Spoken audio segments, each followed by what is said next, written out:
All right, everybody. Hello, hello, hello, and welcome to Bleav in the Dallas Cowboys. I am Jeff Cavanaugh from 97.1 The Freak in DFW. I am alongside my co-host, the great and powerful former Cowboys wide receiver Jesse Holley, per usual. Oh, Jesse Holley went 77 yards. It must be a reality show. That is audio of Jesse doing something very good against the 49ers, which the Cowboys did not do over the weekend. But we are joined by a very special guest, three-time Super Bowl champion, the great Daryl "Moose" Johnston. Hello, Moose, and thanks for joining us. How you doing, Jeff? How you doing, Jesse? I'm well. Thank you for being with us. My pleasure. Wish we were talking about something a little bit more enjoyable. Yeah. I mean, it's just 27 years. 3 Super Bowls in your 10 years with the Cowboys. That must have been a lot of fun. We're just going to wait patiently for the next one, and eventually it's going to show up. As you watch that game, it's the talking points that come out of the Cowboys when the season ends. I feel like a lot of them are kind of on repeat when it comes to the quarterback and the owner. So I want to start with a fill-in-the-blank question for Moose. Cowboy fans should be blank that Dak Prescott is their quarterback. It was such an uneven performance this year. I think the big word that would come to my mind, if you got to pick one word, unsure. When he is on, he is on. And he's got everything that you would want from an intangible standpoint. And he's had that since the day he walked into the building. The interception thing was really difficult for me to kind of figure out this year. We had them against the Bears and actually got into that conversation because he had that same middle of the field throw that was being intercepted, and he came out and did the exact same thing in that game. And there was a little bit of understanding, maybe because I've got confidence in my wide receivers to go get that football, and maybe they weren't on the same page. But this one was more, there's like 3 guys there. He may be able to go make a play on it, but I don't know if he was really all that open. It just seemed like too tight a window to throw into. So I think for him, he's got to start to realize, and he said it post game last night, there's certain things that I have to stop doing. I have to stop putting our team in a position where it's a negative. And he had 2 big ones yesterday. That first half is where they lost the game. They should have been up going into halftime, potentially by double digits. And now you stress San Francisco with Brock Purdy to make a comeback in the second half. When they go in with the score that it was at halftime, they're just going to come out and beat San Francisco. Hey, we're going to line up. We're going to run the ball downhill. We're going to take time off this clock. We're going to limit your possessions, and they're going to make it hard for you to get back in the game. Moose, you talk about, the relationship between the offensive coordinator and quarterback, and you played for the great Norv Turner back in the 90s.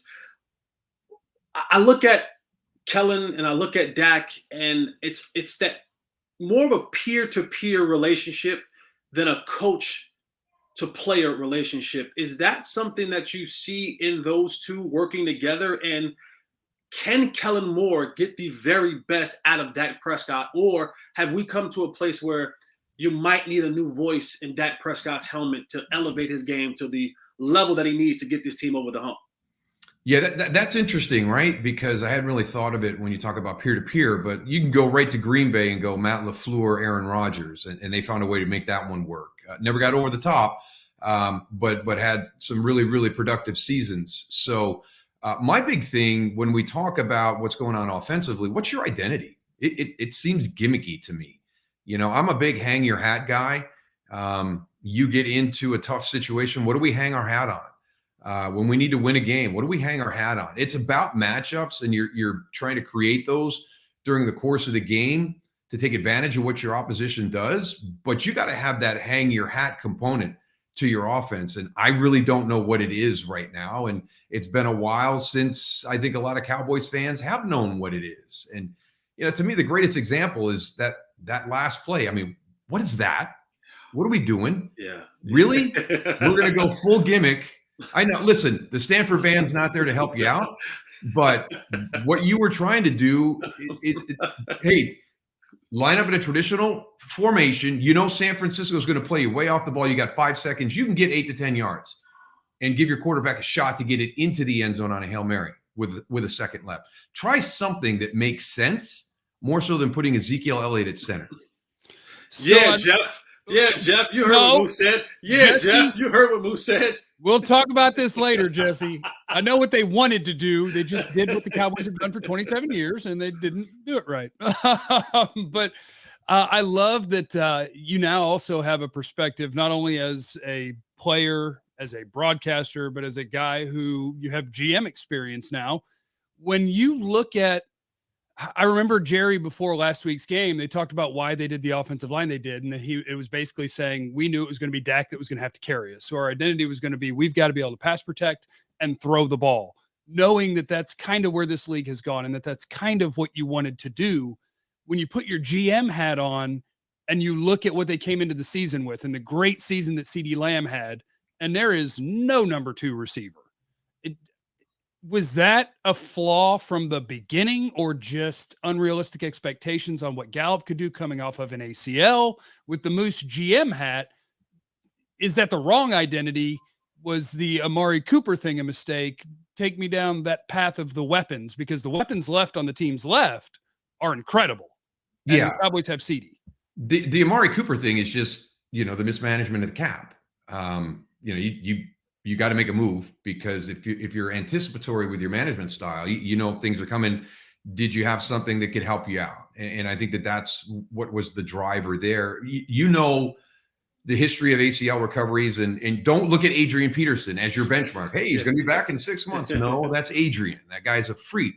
So what is traditional with an ACL to really expect Michael Gallup to be at full strength? And that's early, mid-October.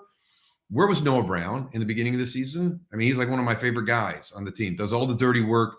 Look how many teams take that guy, that position that cracks the end of the line, that blocks the safeties, and uses that same look. And all of a sudden there's Noah Brown 35 yards downfield because he does do all the dirty work. They never maximized a position that virtually every team in the NFL that's using that style with that type of player on the outside is giving him chunk plays, a couple opportunities during the course of the game. To me, Noah Brown should have been the guy that held down the fort until Michael Gallup got back. And a lot of people don't talk about getting rid of Cedric Wilson last year. Everybody talks about Amari Cooper. Cedric Wilson was a big loss too. So that together was the one that you knew that position was not going to come out of the gates as strong. If you're going to build it, like you said, the O-line's got to pass protect. We're going to win via Dak this year, throwing the football. Well, shoot. Tyron goes down week 1. You came into the year thin at your wide receiver spot. So what are you going to do now? And that's what I'm saying. You can't make that decision. You have to have that hang your hat component. Hey, when we came into the year, we thought we were going to pass protect and throw it and use Dak to win games. That all blows up in week 1. Okay, at least we got this. At least we can hang our hat on this one here. And they haven't had that really, since, late teens, where we knew who the Dallas Cowboys were. When you talk to the defensive coordinators getting ready to play them, in our production meetings, this is what we've got to stop. This is the one thing we can't let happen. That's when you have a good team, is when the defensive coordinator knows exactly what he has to stop and is nervous that he's going to be able to stop that. And Dallas just doesn't have that right now. Bleav in Cowboys, we're joined by 3-time Super Bowl champion Moose Johnston. Moose, we talk about the windows of the opportunity, opening and closing. And it's, as a fullback, you understand, when that hole opens up, I got to get through because it's going to close pretty quickly. When you look at the way the league is transforming and how free agency works and how team building works and all of those things, I personally said last night after watching that game, the Cowboys' window of success is now closed. And they have to start looking at how to rebuild this thing. From your perspective, from a player, from now in a GM type of situation, looking at the Cowboys, is that window still open? Is it cracked? Is it wide open? Or, are we flirting with that thing being slammed shut? It's kind of, if you get an opportunity to be around those ones where you have the electric blinds and you hit the wrong one and it starts to go down, you can stop and kind of raise it up again. I think that's where they are right now. It's starting to close, but I think they could stop it and maybe if not get it going the other direction again, at least pause it. They've got a lot of talent on this team. They had some adversity this year that they had to fight through. It's just, to me, it's the inconsistency. Washington at the end of the year, followed up by Tampa Bay in the wild card round. Somebody explain that to me. Yeah. Green Bay in the fourth quarter, Minnesota Vikings, 40-3. Somebody explain that to me. I just don't know how they swing on these huge performance metrics where 1 week it looks great, and then a week later or 2 weeks later, you're wondering who you're watching on television. So, that for me is one of the big things. I've become a much bigger believer in the window theory. I used to not believe in it. But when these teams hit that franchise quarterback and they recognize it early on, and you got Mahomes and you go, okay, we got 4 years to really make a hard run at this. But what Kansas City does is they reinvent themselves. They know who their identity is or what their identity is. They go out to fill the void of players. You lose Tyreek Hill and you're more explosive the following year through a tight end. Okay, that's people who know exactly who they are, exactly what they have to do. And they're getting better after signing the second contract for Patrick Mahomes. Justin Herbert, the Chargers are wasting an incredible opportunity with the talent that they have out there. That's where, for me, the window has become, a big thing. And I do believe that Dallas wasted a huge opportunity with the window because they knew Dak was their guy early on that rookie contract. And there was an opportunity for them to maximize it there. It's going to be interesting to see what San Francisco does with Trey Lance and Brock Purdy. It might be who gives us the biggest window. That could be one of the deciding factors in who's going to be the starter next year. We got to wait and see how they finish. But, John Lynch is going to have a tough decision to make, through the course of the offseason. A lot of draft capital spent on getting Trey Lance. But if this kid takes you to the Super Bowl and wins, you got a lot of tough decisions to make. So what maximizes that window? And that's where I've become a big believer in it, is when you find that young quarterback and you watch Cincinnati. Man, Cincinnati's going to be all in here for the next couple of years. And who knows how they pull it off when they get there. It's already impacted Buffalo. You're starting to lose that ability. And I've always gone back to that quarterback that wins the Super Bowl in his contract year, wants to be the highest paid player at his position, the most expensive position in the NFL. What happens to that team the next couple of years? They go off the edge. Yeah. They can't pay the swing tackle. They can't pay the dime corner. They can't pay all those supplementary positions that are critical.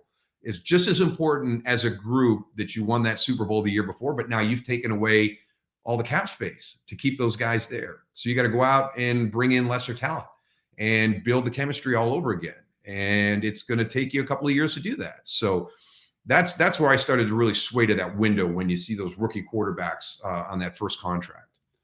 How do you think that the Cowboys should handle what's happening at running back? And I think about it because I think it ties back into your identity. I think once upon a time, Ezekiel Elliott was a big part of that identity as a top 5 pick that's always going to get the ball, that's going to get you 4.5 to 5 a carry.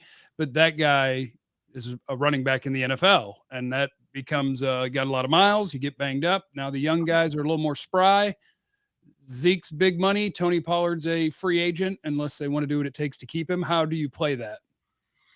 Well, I think what happened yesterday really kind of throws a wrinkle into it. Now you got a pretty tough offseason for Tony Pollard, getting back to where we have really enjoyed watching him play the last couple of seasons in a role that's unique to him. How many of the fan base has been clamoring for him to get more touches, and we finally do it. And now what are we going to do moving forward? I think it's going to be a real hard decision on Ezekiel Elliott. I do think that you look at a lot of teams, and in the situation Dallas was in, do you give him that big of a second contract at that position, where you look at San Francisco, and this goes all the way back to Mike Shanahan.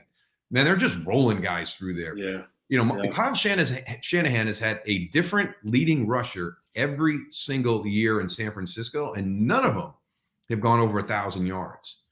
And yet they're going to their 3rd NFC championship in 4 years. There's a different way to do this. And it's hard because the way the game has changed, the Derrick Henrys of the world are few and far between. And you've got to land in the right place that's going to buy into that and really kind of build off of that. Most of the teams are very, very diverse.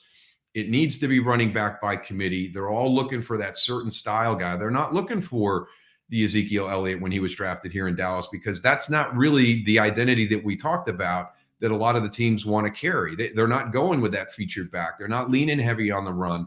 It's a lot of mix with a quarterback who can, stress your defense with a lot of opportunity in the zone read scheme, RPO schemes, things like that. So you've got to be able to pass protect. You've got to be able to be a viable receiver on the outside. And we're seeing a lot of these 2 running back sets now. You may have to be a pretty good lead blocker, or at least not afraid to go in there and kind of try to dig somebody out. So I think the requirements for the running back position have changed dramatically during the course of Ezekiel Elliott's time with the Cowboys. Moose, man, we appreciate you, brother. We don't want to take up too much more of your time, man. Thank you for joining us. And Jeff, I don't know if you caught the theme. If you want to be like me, Moose and I, 1, become a Cowboy. 2, get you a picture for your background. Okay, get you a picture for your background, like Moose and I. If you want to be a part of this thing any further, you got to get you a picture for your background and become a Cowboy. All right. Yours is printed on a piece of paper. His That's okay.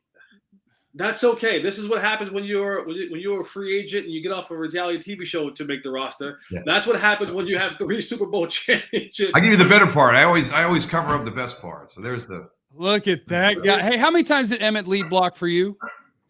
I think 3. Do you remember how many yards you got on those plays? I had to bounce outside, and that's never a good thing for me. Moose, thank you. I mean, I don't know how our people at Bleav got you booked, so I don't know if there's anything you want to promote or throw out there, or if this is kindness of your heart. You're still involved with the USFL, right? Yeah, we're getting ready to kick off here. April 15th is our first week, so we'll have a little bit of an overlap with the XFL.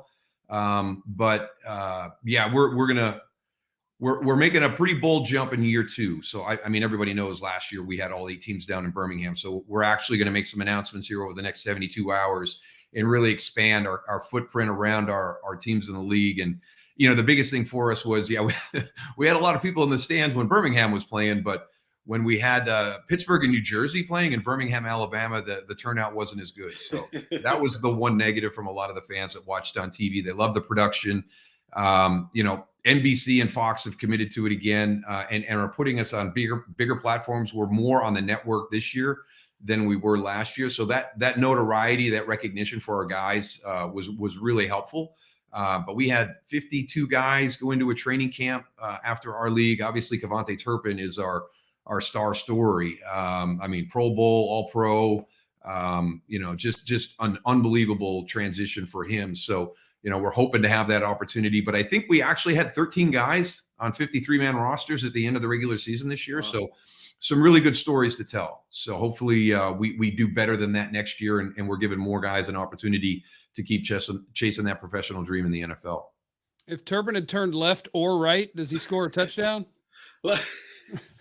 I'm just thinking he was going so fast. He didn't have the left rudder to kind of get out to the right. But yeah, I mean, that was a little bit of run to darkness on that one. Yeah. I think it's 17-17 there if he just kind of goes right a little bit. Yeah. Thank you, Moose. We really appreciate your time, man. You got it, guys. Take care. All right. There goes Moose Johnston, kind enough to join us. And Jesse, if you don't mind, we'll just carry on. Let's do it for a few more minutes. And I want to tell you, because I didn't before, that we're brought to you by our friends at Bet Online, your number one source for all your sports betting needs this season. You can't bet on the Cowboys anymore, but I did see today that the new odds for the winner of the Super Bowl are basically dead even. It's like plus 250, plus 260, plus 270, plus 280. So if you've got a hankering, get up in there. Bet Online, they got you covered for every sport, all your sports wagering information, live betting, free contests, giveaways all season long. NHL, NBA, MMA, tennis, boxing, golf, NFL, betonline.ag. Use the promo code Bleav, BLEAV, to receive a 50% welcome bonus on that first deposit. It's BetOnline, where the game starts. It was cool to have Moose. Yeah. I don't appreciate your window closed talk. You appreciate that? No, I don't appreciate that. Why don't you appreciate that? That's a serious conversation right there. Because I think their window is open. Because what is the cornerstones of what the Cowboys are doing right now? I feel like it's Dak, CD, Parsons, Diggs, and none of that is leaving. I guess my one question in terms of window is, what does their offensive line look like next year? And that's a huge question. Yeah, right? Steele will be back, I'm sure, but he won't be there to start the year. McGovern's a free agent. Yep, is Tyron running this thing back? Is Martin running this thing back? Okay, let's stop for a second. Are we seriously bringing Tyron Smith back for another year? Are we not Yeah. setting ourselves up for the same thing that has been there for the last 4 or 5 years? He's not going to play a full season, Jeff.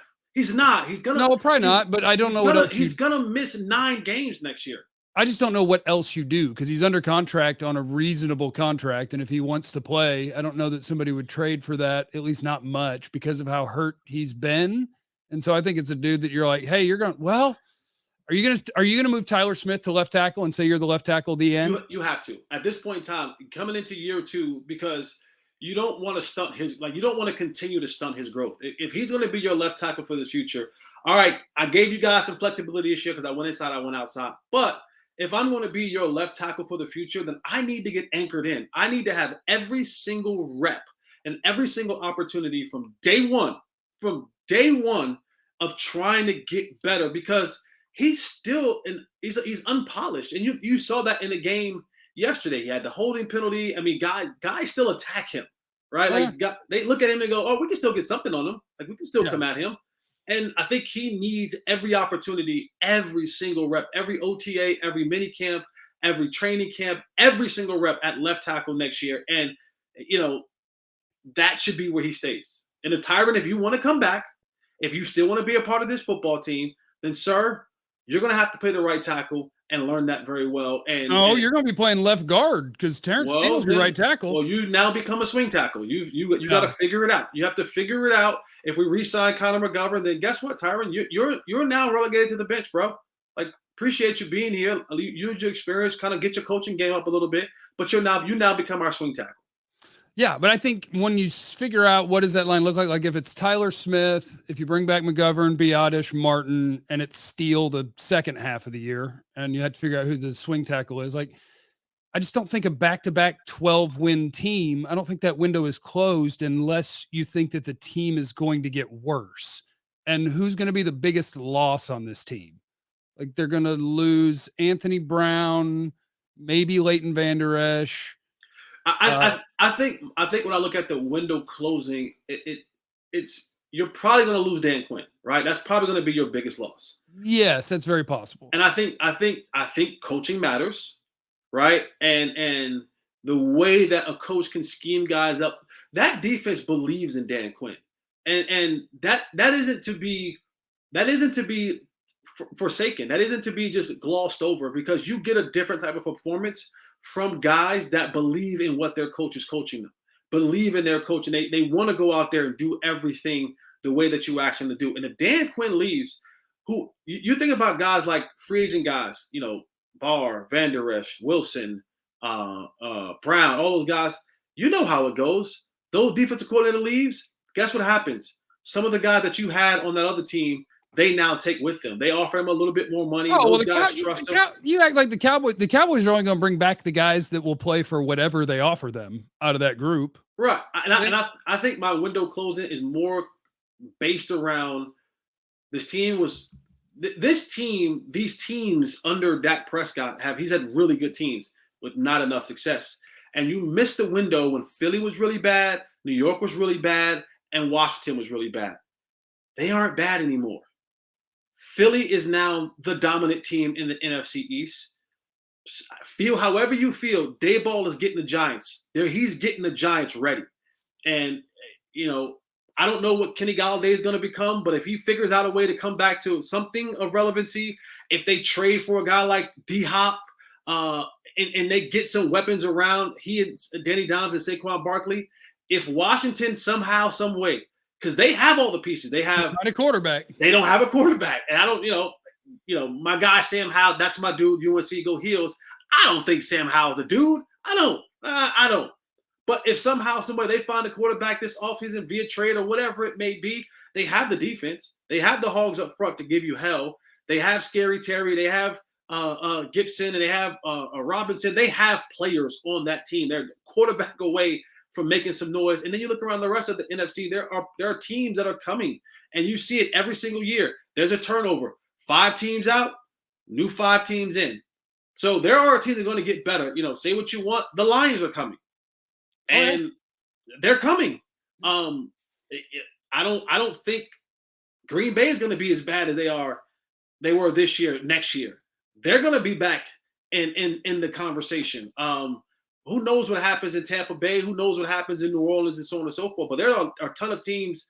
The Rams are going to, once Matthew Stafford gets healthy again, they're going to figure it. They're going to figure it out and make themselves contenders. What is in Seattle?